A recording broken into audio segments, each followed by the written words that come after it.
civilized world.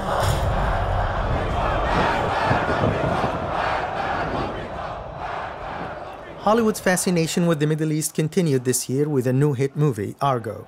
Set in the midst of 1979 Khomeini's revolution, the film tells the rescue story of 6 Americans who took refuge at the Canadian ambassador's home in Tehran when their embassy was stormed by angry Iranian demonstrators. More than 60 American citizens. What we like for this are bicycles. Deliver the 6 bikes, provide them with maps. Or you could just send in training wheels and meet them at the border with Gatorade.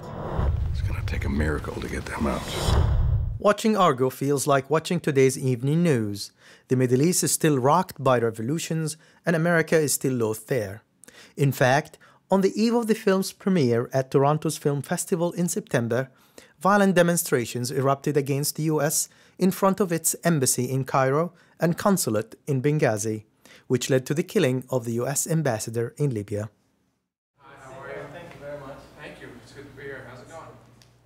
This fact was not lost on the film director, the Hollywood star Ben Affleck, a political activist who graduated in Middle Eastern Studies from Harvard.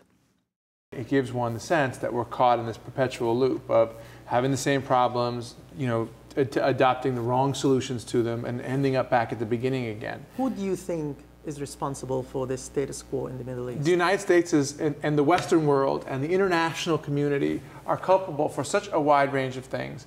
Some of them good and some of them quite bad. And I think oftentimes it's difficult to figure out exactly who is responsible for what, but one of our responsibilities in the United States is to continue to lobby and petition our government to make sure that it reflects our values. And we haven't always done it the right way, but we try, and that's, the United States, is a kind of an iterative process, and where we're doing our best.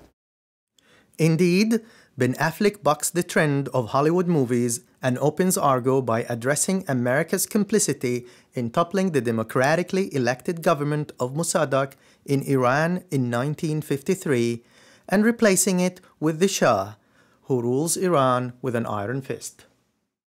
I do think there has been a history in some cases of anti-Arabism, maybe anti-Islamism, in some Hollywood movies in the past. I think there's an increased sensitivity to that, and there's a reluctance on the part of anybody that I know in Hollywood to engage in caricatures or in prejudicing people or creating stereotypes. But in Argo, there is little doubt who the audience is supposed to root for. The innocent American workers being hunted by ruthless Iranian forces, and the heroic CIA agent, played by Affleck, who plots to sneak them out of Iran. It's interesting because some people say, oh, Hollywood's perpetuating jingoism and nationalism and projecting this image of a sort of like supreme America abroad. And on the other side, people in this country often say, Hollywood's so left-wing. You guys are like so liberal and you're far to the left of America. The idea being they're not jingoistic enough. So I think if you're being criticized on both sides for doing something completely opposite, and then maybe you're trying to strike a balance. I certainly know that's what we tried to do with this movie. You're asking us to trust you with our lives. This is what I do, and I've never left anyone behind. Affleck, who shared an Oscar for co-writing Good Will Hunting in 1998 with his friend Matt Damon, is considered a strong contender to win another Oscar this year for directing Argo. Sam Asi from Hollywood.